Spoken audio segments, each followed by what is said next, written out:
obboleettii akamoottan sanin jedha nagin sanbaraadha tafayyuma anini har'allee ayyuu gaddeebi'e har'a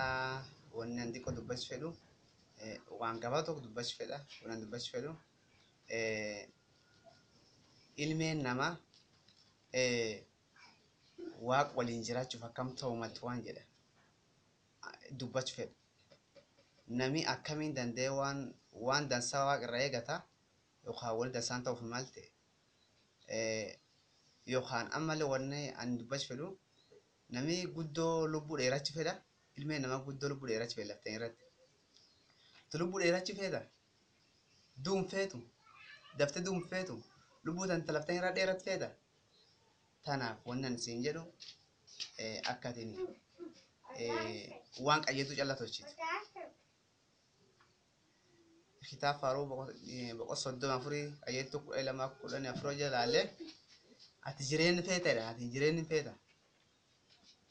lubbuu tanta lafteen irraa dheerat feeta yoo feeta ammoo ammeen hin dubbatin ammeen irraa fagaadheedha cubbuu irraa fagaadhe waan cubbuu fakkaata cubbuu irraa fagaadhe waan hamtu cubbuu irraa fagaadhe waan hamtuullee palin jettaafi waaqa kitaaba mammaaksa boqonnaa 6 qajeeltuun 16-19 waan torba jira haa waaqi jibbee diqool obsuu dadhabeeti waan torbaa waaqi jibbee obsuu dadhabsuun milluu kijiba fa'a arrab dhartichi fa'a gara cubbuu malat fa'a miila waan hamtuu tariifat fa'a nama obboleessu walta naq fa'a waan kan xaafii waa kan feetu kanaafuu jireenya kee midhaafachuu feene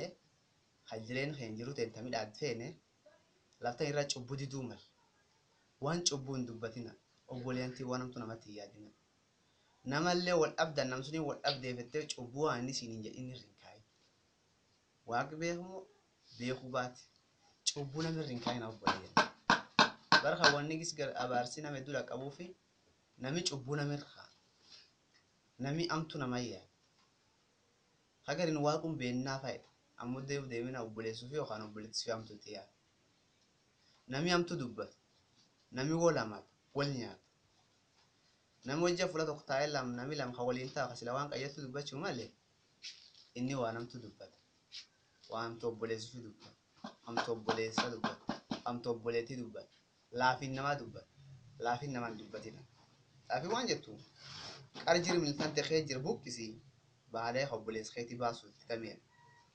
waan jennaan nam laafin nufiitu nu onaan baanetti laafin obboleessa obboleettii fi dubbata ammeen tun cufti waan mootummaa waaqa namaan qisaati tun cufti waan fin waaqa ranaan fageessati laafin waan jettu hojja jireen feete ammeen irraa fagaadhii ammeen hin dubbatin gisa hedduu nami waan hamtu dubbachuu fedha waan kan hojja hubachuu feeta ammee waan san taatan kitaabuun faaruu boqonnaa 34 qajeeltuu 12-14 soomadha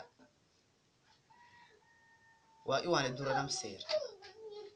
kitaaba mammaaksa boqonnaa 6 qajeeltuu 16 achillee laalladha achirra barachuu dandeettan tanaaf wannan isaan kana obboleettii